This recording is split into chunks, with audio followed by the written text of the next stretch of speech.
কেন্দ্র বা focus, that's it. মনে করো তোমার যে রেখা নিয়ে কাজ করতে হবে ওই রেখাটা আছে অনেক দূরে, অনেক দূরে, মানে ধরে নাও প্রায় অসীমে। ধরো এইটাই এইটাই সেই রেখাটা আছে। যদি এইটাই সেই রেখাটা হয়, যদি এইটাই সেই রেখাটা হয়, তাহলে মনে করো আমি একটা রেশিও নিয়ে কাজ করবো। আমরা কি বলছিলাম, একটা বিন্দু নিতে হয় না, একটা বিন্দু। তো এটা কি বিন্দু, চলমান পথ px y। তাহলে এই বিন্দু থেকে এর দূরত্ব হচ্ছে এটা, আর এই বিন্দু থেকে এর দূরত্ব হচ্ছে অসীম, অসীম। মানে দ্বিঘাত রেখাটা কোথায় আছে, অসীম। অসীম থেকে আমি এটাকে আস্তে আস্তে আস্তে আস্তে সসীমে আনবো। তাহলে ধরে নাও অসীম, কোথায় আছে, অসীমে। যদিও বোর্ডে অসীম দেখানো সম্ভব না, তাই ধরে নিচ্ছি এই অসীম। ঠিক আছে, অসীম আছে। তো তোমরা বলো এখানে বৃত্তের জন্য, বৃত্তের জন্য ফর বৃত্ত ই কত বলো, এসপি ডিভাইড বাই পিএম, এটার মান কত আসবে বলো।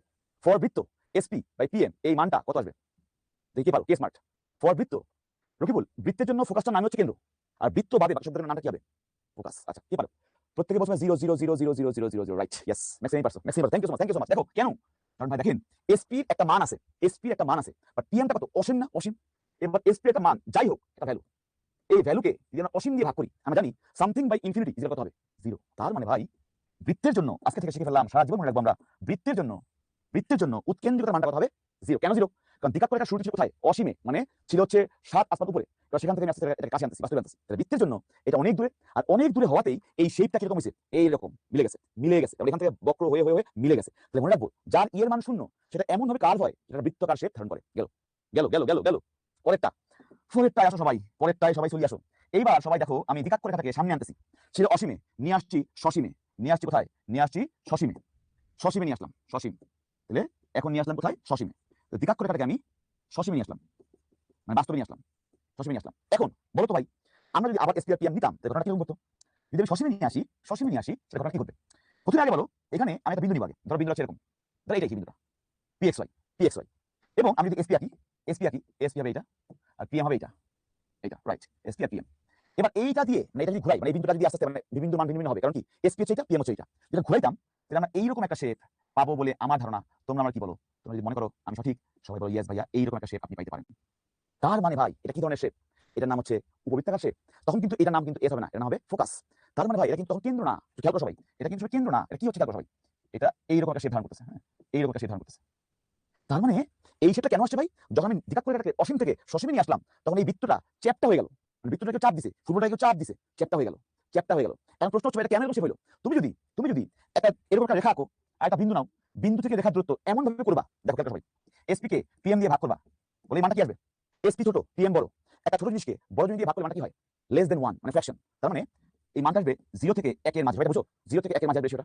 তুমি যদি এই রেশিওটা নিয়ে আসো, এবং এটা যে সকল পয়েন্ট হবে, এই পয়েন্ট এখানে আসতে পারে, এখানে আসতে পারে, এখানে আসতে পারে, এখানে আসতে পারে, এখানে আসতে পারে, এখানে আসতে পারে, এই যত জায়গায় তুমি নেও না কেন রেশিওটা এর মধ্যে থাকবে, এবং এর মধ্যে থাকলে এই সবগুলো বিন্দুকে যোগ করলে এইরকম একটা শেপ পাওয়া যায়। এই কারণে এর নামটা কি, সঞ্চার পথ, যা চলমান।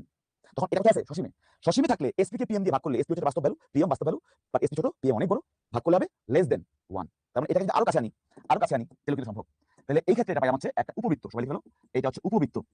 উপবৃত্ত কেন দেখাচ্ছি এরপরে। এইবার এটাকে আমি আরো কাছে আনবো, এত কাছে আনবো, এত কাছে আনবো, এখানে নিয়ে আসলাম। দেখো অসীম থেকে সসীম, সসীম থেকে আরো ক্লোজ করতেছি। এই ক্লোজ করার পরে আমি আরেকটা বিন্দু পাবো, ধরো এটা বিন্দু পেলাম পিএক্স ওয়াই, এবং ফোকাস কিন্তু এটাই আছে। তখন দূরত্ব হচ্ছে এইটা এসপি, আর এইটা ধরো এটা পিএম। এবং এটা এমন ভাবে আনলাম, মানে এতটুকু কাছে আনলাম যে এস থেকে পি যা, পি থেকে এম তা। তার মানে এসপি যতটুকু দূরত্ব বোঝায়, পিএম একই দূরত্ব বোঝায়। তাইলে যদি এসপি আর পিএম একই হয়, ই ইকুয়াল কত আসবে, 1 আসবে না, 1 থেকে বলো, হ্যাঁ 1 আসবে। এবং এটাকে তুমি যদি গ্রাফিক্যালি মানে গ্রাফের মধ্যে বসাও, প্রত্যেকটা বিন্দু বসাও, এখানে বিন্দু পাবা, এখানে পাবা, এখানে পাবা, এখানে পাবা, এখানে পাবা, এখানে পাবা, এখানে পাবা। তার মানে তার মানে তার মানে এইটা এইরকম একটা শেপ হয়ে যাবে।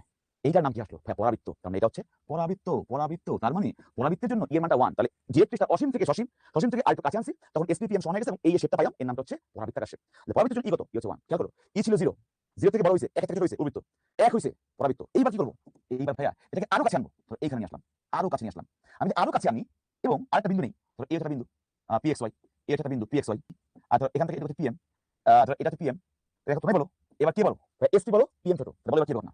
যদি এসপি বলো আর পিএম ছোট হয়, এখানে লিখি এসপি বাই পিএম। এই ক্ষেত্রে মানটা কত হবে ভাইয়া, এসপি বড় পিএম ছোট, তার মানে এসপি বড়, বড়কে ছোট দিয়ে ভাগ করলে মানটা কত হয়, একে বড়। তার মানে এই ক্ষেত্রে ই হবে গ্রেটার দেন 1। এবং এইবার যদি আমি এরকম পয়েন্ট রাখি, এখানে পাবো, এখানে পাবো, এখানে পাবো, এখানে পাবো, এখানে পাবো, এখানে পাবো, পাইতে পাইতে পাইতে যোগ করবো। যেই পয়েন্টগুলো পাইলাম সেই পয়েন্টগুলো যোগ করবো, যোগ করে যোগ করে যোগ করে যোগ করে এই রকমটা পাবো। এটা কিন্তু পরাবৃত্ত না, এটা অধিবৃত্ত। বুঝলাম, পরাবৃত্ত থেকে একটু বেশি খাড়া হচ্ছে অধিবৃত্ত। অধিবৃত্তের জন্য আমরা কি পাইলাম, আমরা পাইলাম অধিবৃত্তের জন্য ই এর মানটা হচ্ছে 1 এর বেশি। কেন 1 এর বেশি, কারণ ডিরেক্টরিক্সটা এত কাছে চলে আসছে যে এসপি এর মানটা বড়, পিএম হয়ে গেল ছোট। তাহলে কি কথা বলছো ভাইয়া, প্রথমে ছিল অসীমে ছিল বৃত্ত, সসীমে উপবৃত্ত, আরো কাছে পরাবৃত্ত, আরো কাছে অধিবৃত্ত। তার মানে যত আমি কাছে আনতেছি, খেয়াল করো, যত আমি কাছে আনতেছি এটা